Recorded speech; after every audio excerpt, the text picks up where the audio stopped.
আমায় গোপনে ঠকিয়েছে দিনের পর দিন, নিপুণ কারিগরের মতো বুনেছে মিথ্যের জাল।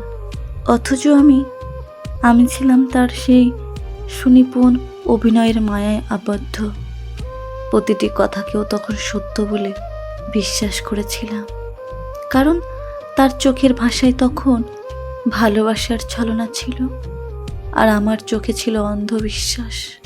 তার দেওয়া প্রতিটি মুহূর্ত ছিল সাজানো নাটক, অথচ আমি সে নাটকের প্রতিটি দৃশ্যে মুগ্ধ হয়ে থাকতাম। ভাবতেই অবাক লাগে, কেউ এত নিখুঁতভাবে ভালোবাসার অভিনয় করতে পারে।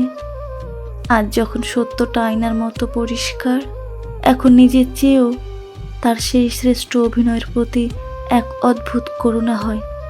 সে আমার বিশ্বাস ভেঙেছে ঠিকই, কারণ আমার ভালোবাসাটা ছিল অকৃত্রিম, আর তারটা ছিল কেবল এক টুকরো স্বার্থপর অভিনয়।